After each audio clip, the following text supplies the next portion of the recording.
tidak pernah tidak memaafkan orang. Tapi sampai hari ini itu Gus Dur nggak pernah memaafkan Muhaimin. Muhaimin pengen ketemu aja Gus Dur nggak mau. Justru bisa kelihatan bagaimana perasaan Gus Dur terhadap Muhaimin. Imin dan Saiful tuh Gus Dur nggak mau ketemu sampai beliau wafat. Kalau saya sih masuk ke situ, Gus Dur juga udah tahu saya mau ngapain, kan udah tahu dia.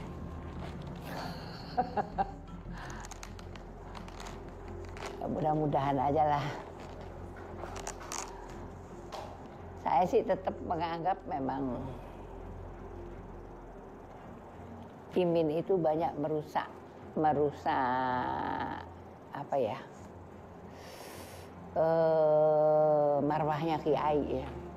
Yang ngajarin kiai-kiai jadi berhitung matematik itu ya Imin itu. Ikut keliru yaitu kalau diberi PKB sekarang, PKB-nya itu yang diambil Muhaimin Iskandar dicuri.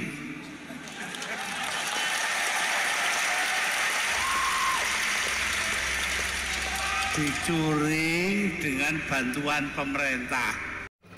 Assalamualaikum warahmatullahi wabarakatuh.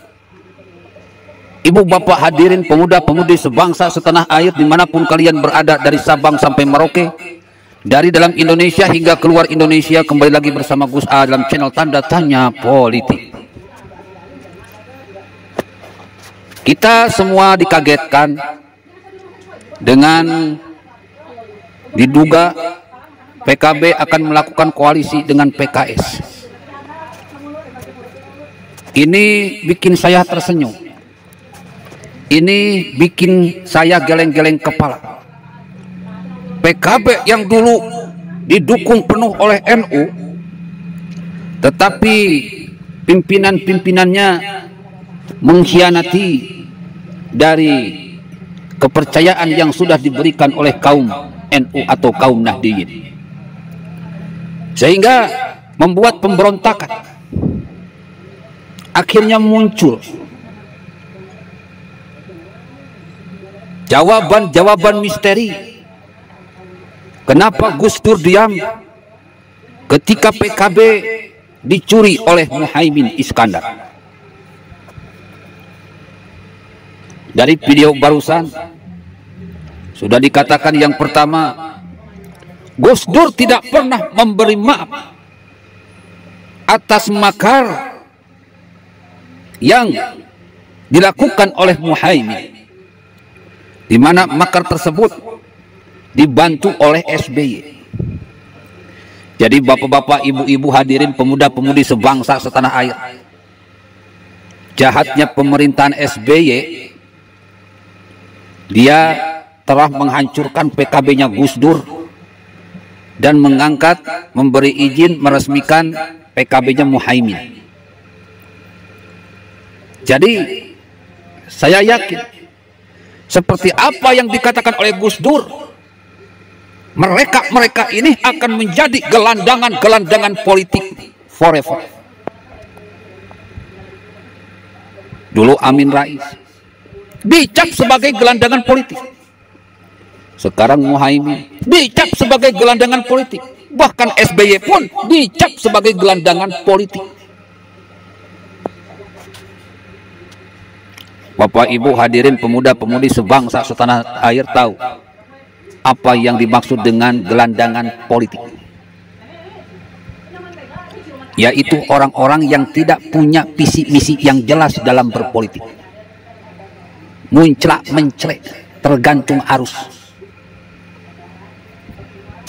Ya seperti gelandangan, tidur di mana saja, makan di mana saja, mandi di mana saja,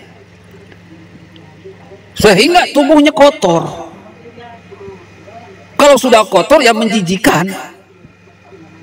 Jadi para gelandangan politik ini adalah orang-orang yang hatinya kotor, pemikirannya kotor, lisannya kotor, bahkan perbuatannya kotor. Makannya suka makanan yang kotor, tidurnya di tempat-tempat yang kotor, sehingga badannya itu penuh kotoran. Gelandangan politik. Jadi PKB sekarang di bawah kepemimpinan Muhaimin akan hancur lebur. Dan mungkin nanti akan muncul PKB di bawah kepemimpinan Yeni Nur Wahid, yang memang betul-betul menjaga marwah ke-NU-an, hubul waton minal iman. Kata Gus Dur, bahkan kata ulama-ulama NU, kiai-kiai NU, barang siapa yang bergabung dengan teroris, yang mendukung teroris, maka telah gugur baiatnya kepada NU. Barang siapa yang bergabung dengan PKS, maka telah gugur baiatnya kepada NU. Kalau sudah gini, Muhaimin sudah dicap bukan NU. Dalam Al-Quran, orang-orang seperti ini, gelandangan politik ini disebut sebagai para pengkhianat. Ya Bu, bapak-bapak hadirin pemuda-pemudi sebangsa setanah air, para pengkhianat. Tidak punya pendirian. Mereka begitu bangga mempermainkan kebenaran dan keadilan hanya demi harta, tahta, dan wanita. Para pengkhianat ini dalam Al-Quran dinyatakan sebagai orang-orang munafik. Orang-orang munafik ini adalah pengkhianat. Tidak hanya menjadi pengkhianat bagi dirinya sendiri, mungkin dia pun pengkhianat bagi keluarganya, pengkhianat bagi masyarakatnya, pengkhianat bagi bangsa dan negaranya, bahkan pengkhianat bagi agamanya. Allah saja sangat benci, Bu. Allah saja sangat benci, Pak. Pemuda-pemudi sebangsa setanah air, Allah sangat benci kepada para pengkhianat, kepada para gelandangan politik, kepada orang-orang munafik. Apalagi kita pun pasti benci kepada orang-orang munafik, para pengkhianat, gelandangan politik. Jijik lihatnya juga, Bu.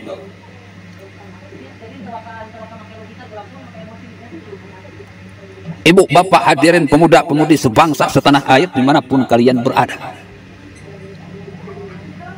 Begitu bencinya Allah Subhanahu wa Ta'ala kepada para gelandangan politik, kepada para pengkhianat, kepada orang-orang munafik, hingga Allah berfirman, innal munafiqina yukhadi'una Allah wa huwa khadi'uhum.